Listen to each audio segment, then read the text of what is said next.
베드로는 어떤 사람이죠? 여러분 잘 아시는 대로 주는 그리스도시요 하나님의 아들이십니다. 어마어마한 메시아 고백을 드렸던 사람이 베드로였습니다. 베드로는 그냥 단순히 예수님의 제자였던 것이 아니고 수제자로 불리우면서 예수님 가장 가까운 곳에서 곁에 머물면서 예수님이 베푸시는 놀라운 기적과 이적과 병고침의 은사 모든 것들을 체험하고 두 눈으로 목도했던 사람이죠. 어마어마한 자리에 있었던 사람이에요. 게다가 예수님의 수제자라는 그러한 타이틀을 가지고 굉장히 큰 자부심을 가지고 예수님을 따랐던 사람이죠. 예수님 가장 곁에서 은혜를 목도했고 자신만만했던 제자, 그 제자 베드로가 오늘 복음의 최전선이 아니라 배 위에 서 있습니다. 배 위에서 텅 빈 그물을 들고 오늘 허탈한 표정으로 서 있는 거예요. 그곳에는 찬양도 없습니다. 기도도 없어요. 설교도 없어요. 텅 빈 그물 하나만 있는 거예요. 요한복음 21장 3절 상반절에 이러한 말씀이 있어요. 시몬 베드로가 나는 물고기 잡으러 가노라 하니, 이런 말이 있어요.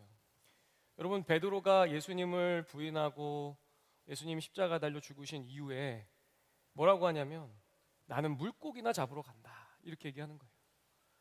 베드로는요, 위대한 사도였는데 과거로 회귀해버렸습니다. 자기한테 익숙했던 삶의 자리로 회귀해버렸어요. 사명의 자리를 떠나서 내가 보험처럼 생각했던 그 자리로 다시 돌아가 버린 거예요. 여러분, 이 장면이 어떻게 보이세요? 나하고는 상관없다 이렇게 생각이 되세요? 아니면 어쩌면 나의 일이 될 수도 있다 이렇게 생각이 되세요?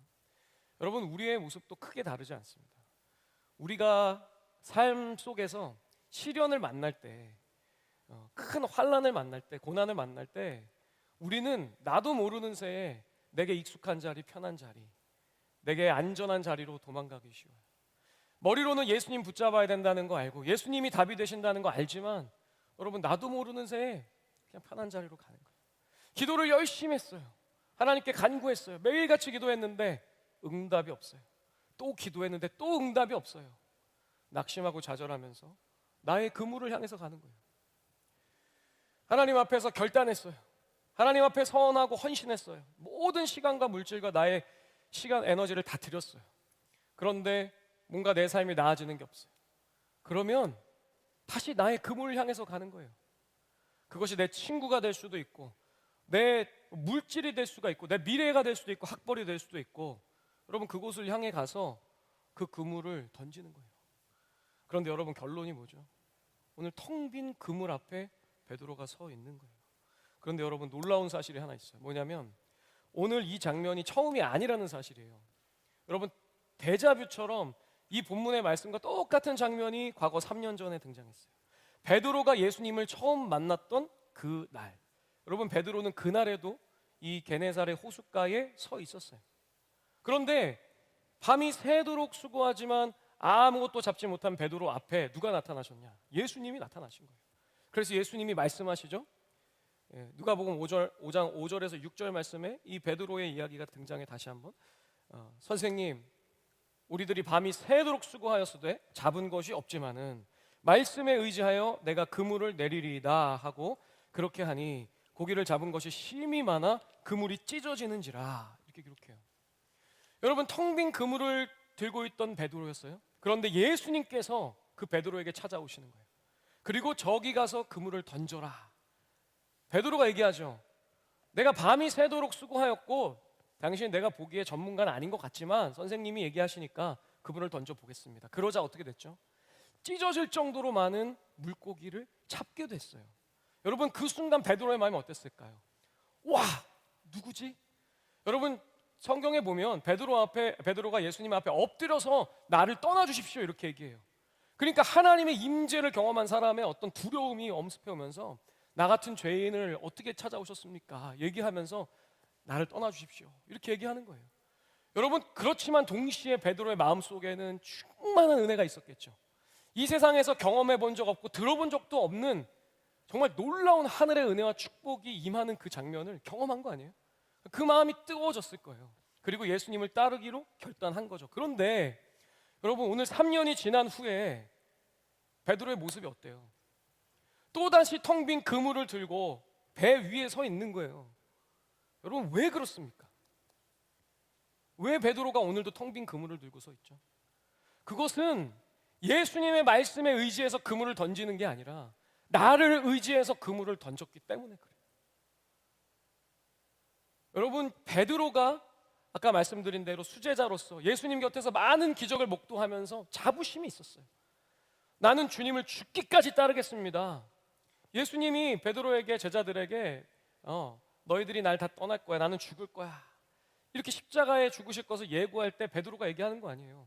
주님 다 도망가도요. 나는 도망가지 않을 겁니다. 걱정하지 마십시오. 베드로 안에는 베드로가 신뢰했던 자기의 충성심이 있었어요. 베드로에게는 자기가 신뢰했던 자기의 사랑이 있었어요. 자기의 믿음이 있었어요. 그러나 베드로가 가졌던 사랑은 유한한 사랑이었어요. 베드로가 가졌던 믿음은 정말 믿음만 하지 않은 믿음이었어요. 금세 배반해버리는 믿음이었다는 거예요. 여러분 베드로가 자신을 의지해서 자신의 사랑과 믿음과 충성을 의지해서 그물을 던졌을 때 여러분 그곳에는 아무것도 잡히지 않았어요. 여러분 오늘 본문의 이야기가 그러면 실패한 베드로의 이야기인가? 그렇지 않죠. 오늘 본문의 이야기는 베드로의 실패의 자리로 찾아오시는 예수 그리스도의 이야기예요. 실패와 절망 속에 있는 베드로를 찾아오셔서 그를 일으키시는 예수님의 이야기예요. 그래서 여러분 예수님이 우리에게 오시는데요, 예수님은 실패의 자리로 먼저 찾아오신다는 거예요. 여러분 꼭 기억하세요. 예수님은 우리가 실패한 자리, 절망의 자리, 좌절의 자리, 예수님을 거부하고 부인하고 떠나고 예수님을 모른다 하는 참 부끄러운 그러한 나의 믿음의 모습, 그 자리에 예수님 먼저 찾아오신다는 거예요. 그곳에 먼저 와 계시는 예수님이다라고 하는 사실이에요. 요한복음 21장 4절 상반절 말씀을 우리 한 목소리로 함께 읽겠습니다. 시작. 날이 새어갈 때에 예수께서 바닷가에 서셨으나 제자들이 예수이신 줄 알지 못하는지라. 여러분 뭐라고 하죠? 날이 샜대요. 시간이 한참 지난 거예요. 여러분 날이 셀 정도로 이제 어둑어둑해지고 베드로의 마음속에도 짙은 어두움이 깔리는 거예요. 여러분 어떠한 마음이죠? 마음속에 계속 나를 올가매는 마음이 있어요. 내가 예수님을 부인했다는, 저주했다는, 믿음을 저버렸다는 그 마음이 마음속에 계속 있는 거예요. 그물을 던지면서도 그 허탈한 마음을 감출 수가 없는 거예요. 그런데 여러분 도망치듯 배 위에 올라가서 그물질한 베드로에게 물고기라도 많이 잡히면 얼마나 좋아요? 예?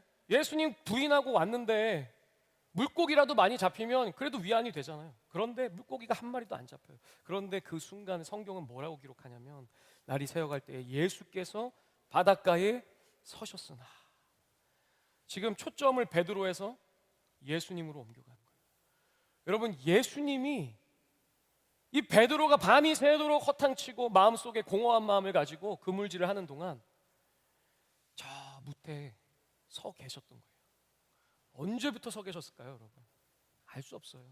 그러나 확실한 거는 베드로가 그리고 제자들이 예수님의 존재를 알아채기 훨씬 더 전부터 예수님은 그곳에 먼저 오셔서 찾아오셔서 서 계셨다는 거예요. 여러분 여기서 우리는 정말 중요한 메시지를 하나 발견하는데 그게 뭔가 하니 예수님께서는 우리에게 먼저 찾아오신다는 거예요. 먼저 찾아오신다. 여러분 우리가 믿음 생활 하다 보면 그리고 사회 생활 하다 보면 학교 생활 하다 보면 많은 일들을 겪으면서 좌절하고 절망할 때가 있죠. 그럴 때는 진짜 한 걸음도 내딛기 힘들 때가 있어요. 그런데 여러분 예수님께서 믿음의 한 걸음을 왜 못 내딛냐 이렇게 얘기하지 않으신다는 거예요. 여러분 예수님께서는요 우리의 삶 속에 먼저 찾아오세요. 먼저 다가오세요. 여러분 제가 좋아하는 찬양의 가사 중에 그래서 이런 찬양이 있어요. 주위를 둘러보면 아무도 없는 듯, 주위를 둘러보면 아무도 없는 듯. 그 다음 뭐죠?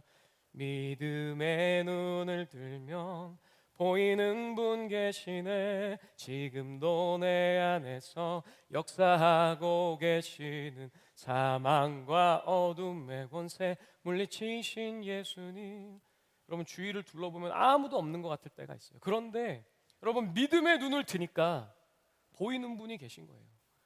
여전히 내 안에 계셨고, 내가 생각하지도 못하고 관심 갖지도 않았던 그 순간에도 날 위해 일하고 계셨던, 나를 기다리고 찾아오셨던 예수님이 옆에 보인다는 거예요. 제가 아는 목사님이 이런 간증하시는 걸 제가 들은 적이 있어요. 이 목사님이 이제 담임 목사가 돼가지고 사역을 열심히 하셔. 얼마나 바빠요. 그러니까 이 목사님이 정말 사역에 끌려가면서 이렇게 목회를 하셨던 거예요. 그런데 어느 날 한 집사님과 크게 트러블이 생겼어, 성도님과. 그래가지고 마음이 너무 낙심되는 거예요. 그렇잖아요, 여러분. 얼마나 죄스러워요. 성도님과 이게 트러블이 생기고 마찰이 생겨서 마음이 상한 게. 그리고 목사님 마음도 말이 아닌 거예요. 그래서 이 목사님이 평일에 아무도 없는 이 본당 예배당에 문을 열고 홀라 들어오셨대요, 혼자. 그래서 이 맨 앞자리에 이렇게 앉으셨대요. 참 많은 생각이 스쳐 지나가는 거예요. 야, 내가 이 본당에 이렇게 텅 빈 본당 예배당 안에 들어와 본 적이 언제였지? 예, 많은 생각이 스쳐 지나가면서 이 의자에 딱 앉아서 주님, 이렇게 고백을 했다는 거예요. 주님. 그 주님이란 말 속에 나의 모든 아픔과 상처와 또 고민과 미안함과 주님을 향한 부끄러움과 많은 게 담겨져 있어요. 그런데 그 주님 하는 순간에 정말 예수님께서 이 목사님을 꼭 안아주시는 것 같은 느낌을 받으셨다는 거예요. 그러면서 이런 생각을 하게 됐대요. 너무 깜짝 놀랐어요. 예수님이 여기에 계셨구나, 그런 생각을 합니다. 예수님이 여기 계셨구나, 이 예배당에 계셨구나. 내가 뭔가를 예수님께 해드린다고 생각했는데, 내가 예수님을 위해서 뭐 헌신하고 수고하고 목원들을 막 케어하고 설교를 준비하고 예수님을 위해서, 그게 아니에요. 예수님은 늘 이 자리에서 나를 기다리고 계셨구나. 오늘 나를 안아주시기 위해서 한참 전부터 나의 연약함을 알고 이 자리에서 나를 바라보고 계셨구나, 그 사실을 깨달았다는 거예요. 그래서 그 순간 주님 앞에 회개의 기도를 드렸다는 제가 얘기 들은 적이 있어요. 여러분, 저는 이 얘기가 얼마나 큰 위로가 되는지 몰라요, 저에게. 여러분, 우리가 때로는 이런 생각을 할 때가 있잖아. 나는 혼자라는 생각이 들 때가 있어요. 내 마음을 알아주는 사람이 없다고 생각이 들 때가 있잖아요. 이건 절대로 알아줄 수 없어. 이건 나만이 짊어질 수 있는, 나밖에 모르는, 이건 아픔이야. 그런데 여러분, 아니에요. 그건 착각이에요. 예수님이 아신다는 거예요. 예수님이 보고 계시다는 거예요. 예수님이 내 옆에 함께 계시다는 거예요. 그래서 믿음의 눈을 들면 옆에 계신 예수 그리스도를 바라볼 수 있고, 그 예수님께서 나를 바라보시면서 기다리고 계시다는 거예요. 내 삶에 먼저 찾아오신 예수님.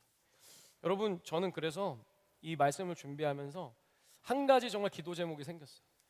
여러분이 내 삶에 지금도 역사하시는 예수님을 정말 깊이 만나실 수 있는 그런 은혜의 기회가 있으면 좋겠다, 이런 생각이 들었어요.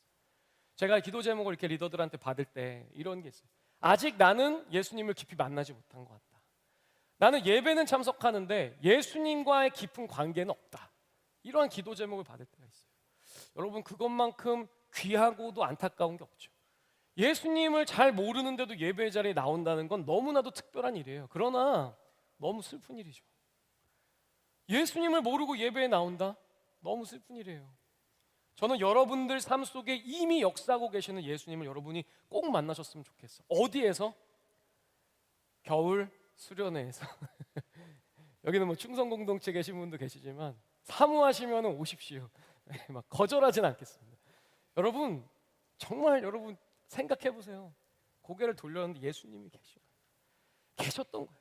제가 20살 때 예수님 인격적으로 만나고 제일 안타까웠던 게 뭔지 아세요? 내가 진작 예수님 알았으면 얼마나 좋았을까. 내 옆에서 나를 보고 계속 기다리시고 내 마음 문을 두드리신 예수님인데, 내가 그 문을 열었으면 예수님과 먹고 마시며 예수님의 은혜를 누렸을 텐데, 내가 그걸 잘 몰랐던 게 너무 아쉬웠어요. 여러분, 바라기는 마음 문을 활짝 열어드리시길 바라요. 여러분, 다른 게 열어드리는 게 아니에요. 뭐 무슨 영적인 문을 어떻게 열어, 그런 게 아니고, 하나님이 예비하시고 준비하신 그 자리, 수련회의 자리, 지금 이미 그 자리에 계셔서 우리를 부르시고 기다리시는 그 주님이 계신 그 자리로 나아가는 거예요. 그리고 나서 예수님 만났냐 못 만났냐를 우리가 논할 수 있는 거예요. 바라긴 여기 계신 모든 분들이 개인의 삶 속에서 절망의 자리에서, 어쩌면 믿음에서 이탈하고 싶은 그런 자리에서, 예수님 모른다 하고 싶은 그런 자리에서, 아니면 나 홀로는 참 감당할 수 없는 정말 무거운 그런 삶의 자리에서 나의 짐을 대신 지시고 나보다 나를 먼저 찾아오신 그 예수님을 다 만나실 수 있기를 주님의 이름으로 간절히 축복합니다. 여러분, 그런데 예수님께서 채우시잖아요. 단순히 그냥 그 서 계시는 게 아니고 예수님께서는 그물을 채우세요. 가득 넘치게 채우세요. 근데 그 채움보다 더 큰 은혜가 있다면 여러분 믿으시겠어요? 오늘 본문에 보면 그 은혜가 등장해요. 베드로가 오늘 자기의 인생에서 정말 중요한 날을 맞이한 거잖아요. 인생 최악의 순간이죠. 내가 저주하고 부인했던 예수님이 지금 내 앞에 나타난 거예요. 여러분, 고개를 들 수가 있었을까요? 못 들죠. 정말 부끄럽고 숨고 싶고 내 인생 최악의 순간이야. 그런데 여러분, 그 순간에 베드로가 정말 인생의 최고의 순간을 맞이해요. 오늘 본문 아니고 누가복음 22장 61절 62절 보면 하나님 말씀 한번 함께 읽겠습니다. 시작. 주께서 돌이켜 베드로를 보시니 베드로가 주의 말씀 곧 오늘 닭 울기 전에 내가 3번 나를 부인하리라 하심이 생각나서 밖에 나가서 심히 통곡하니라. 여러분, 이 장면이 베드로의 마음속에 막 재생이 되는 거예요. 그런데 베드로가요, 이 장면을 보면 예수님을 모른다 하고 딱 예수님과 눈이 마주친 거예요. 누가복음에만 있는 말씀이거든요. 눈이 딱 마주쳤는데 여러분, 예수님의 눈빛이 어떤 눈빛이었을까요? 막 저주하는 눈빛이었을까? 원망하는 눈빛이었을까? 그렇지 않죠. 베드로를 긍휼히 여기는 눈빛으로 베드로를 바라보셨을 거예요. 그리고 베드로가 밖에 나가서 통곡하며 울었다 그러는데 여러분, 왜 울었는지 아세요? 그냥 죄스러워서? 아니에요. 여러분, 누가복음 22장 31, 32절이 요 직전에 나온 본문인데 예수님이 베드로에게 네가 나를 3번 부인할 거야 하면서 하셨던 말씀이 담겨져 있어. 우리가 이거를 정말 중요한데 한 목소리로 다시 한번 읽겠습니다. 시몬아 시몬아, 내가 너를 위하여 내 믿음이 떨어지지 않기를 기도하였노니 너는 돌이킨 후에 내 형제를 굳게 하라. 여러분, 무슨 말씀이에요? 예수님께서 베드로가 배신할 것을 다 아시고 그 베드로가 배신한 다음에 닭이 3번 울었을 때 그 믿음이 와르르르 무너져 내려서 이제는 나는 믿음 없는 사람이야, 예수님 다시는 따를 수 없는 사람이야, 나는 몰라 하고 그가 실족할까 봐 예수님이 그를 위해서 기도하고 계셨다는 거예요. 그럼 예수님이 베드로의 그 상한 마음을 미리 아시고 베드로를 위해서 기도하셨다는 거예요. 베드로야, 실족해서 안 된다. 믿음을 지켜야 된다. 넘어지면 안 된다. 베드로야, 끝까지 버텨야 된다. 예수님이 베드로를 위해서 중보하며 기도하고 계셨다는 사실이에요. 여러분, 이 말씀이요, 저와 여러분에게 주시는 말씀이에요. 여러분, 예수님께서요, 여러분을 위해서 기도하고 계시다는 거예요. 어떠세요, 여러분? 예수님의 기도 기대되세요?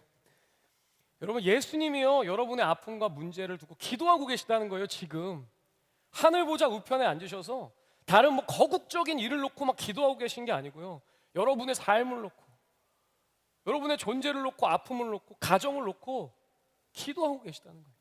예수님이 저를 놓고 기도하고 계시다는 거예요. 제가 어제 체해가지고 진짜 지금 비몽사몽이거든요. 제가 아까 이제 들어오기 전에 잠깐 말씀을 보는데, 그래, 예수님이 나를 위해서 기도하고 계실 거야. 그렇지 않아요? 예수님이 나를 위해 기도하시겠죠. 베드로의 그 믿음을 위해서 기도하셨던 예수님께서 오늘 말씀을 전하고 그 말씀을 들으러 온 여러분의 정말 우리는 다 알 수 없는 그 모든 상황을 두고 아픔을 두고 기도하고 계시다. 여러분, 이 기도의 힘을 여러분이 믿고 의지하실 수 있기를 바라요. 제가요, 목사인데 부끄러운 고백을 하자면 저는 별로 기도에 대해서 그렇게 특히 다른 사람의 기도에 대해서 별로 생각을 안 했어요. 왜 그랬냐면 이 교회에서 맨날 하는 말이 뭐 하면 기도할게, 기도할게요 이렇게 하잖아요. 저는 늘 부정적으로 생각해요. 기도할까 저 사람이? 저 리더가 기도하나? 그런 생각이 들어. 안 할 것 같아. 왜냐하면 제가 잘 안 하니까. 여러분, 그래서 제가 기도에 대해서 별로 생각을 안 했는데 제가 한 사람의 기도는 제가 마음속에 늘 이렇게 귀하게 간직해요. 저희 할머님의 기도인데 저희 할머니가 늘 얘기하시거든요.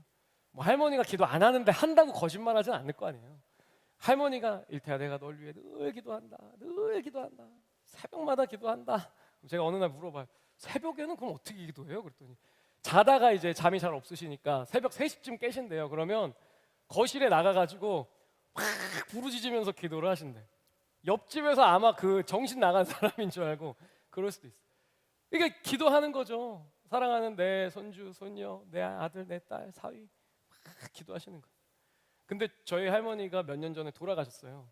제가 그때 이제 할머님이 이제 돌아가신 그 슬픔도 있었지만 한편으로는 야, 그럼 이제 날 위해서 그렇게 막 새벽마다 기도해 주는 사람이 없겠네 그런 생각을 했어요. 그러고 나서 좀 시간이 흘렀는데 지나가다가 이렇게 사역지에서 지나가다 교회 옆을 지나가다가 제가 얼굴도 잘 모르는 어떤 성도님을 만났어요. 그분이 저를 알아보시고 이렇게 인사를 하셨어요. 제가 잘 모르지만 아유 안녕하세요 이렇게 했는데 그분이 저한테 하셨던 말씀이 제 마음이 바뀌었어요. 그분이 그러는 거예요. 목사님, 제가 목사님 위해서 매일같이 기도하고 있습니다. 그런 거예요. 제가 새벽마다 목사님 위해서 매일같이 기도하고 있습니다. 근데 그게 너무 가슴에 와 닿는 거예요. 아, 이분이 진짜로 나를 위해서 기도하는 분이 맞구나. 그 믿음이 막 가는 거예요. 야, 그런 순간에 제가 그런 생각이 들었어요. 나의 삶을 잘 알지 못하는, 나의 속사정을 알지 못하는 성도님의 기도 그 한마디도 이렇게 위로가 되는데, 나를 위해 예수님께서 기도하고 계신다는데, 온 우주 만물을 창조하시고 우리의 모든 필요와 아픔을 아시는 예수님께서 나를 위해서, 우리를 위해서 기도하고 계시다는데, 여러분 그 기도는요, 여러분 어떠한 것과도 바꿀 수 없는 은혜인 줄 믿으시길 바라요. 여러분이 혹시 좌절과 절망의 자리에 있다, 최악의 자리에 있다, 그러면 여러분 이렇게 생각하세요. 내가 이 최악의 자리에서 날 위해 기도하시는 예수님을 만날 수 있다. 날 위해 지금도 옆에서 중보하시는 예수님을 만나는 정말 최고의 순간이 내 삶 속에 있는 거예요. 여러분, 여러분이 힘들고 고민되고 아플수록, 여러분 문 앞에 넘을 수 없는 산 같은 장애물들이 있을수록, 여러분 예수님을, 날 위해 기도하시는 예수님을 더 깊이 경험하실 수 있기를 주님의 이름으로 간절히 축복합니다.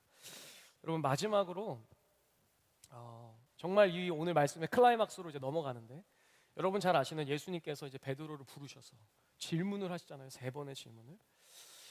저는 이제 상상을 했을 때 예수님께서 숯불을 피우시고 이제 상을 차려서 제자들을 먹이시고 거기서 질문하셨을까, 안 하셨을 것 같아요. 여담인데 예수님이 베드로를 이렇게 데리고 가시면서, 걸으시면서 어깨에 손을 얹고, 야 베드로야, 네가 나를 사랑하느냐, 이렇게 질문하셨을 것 같아요.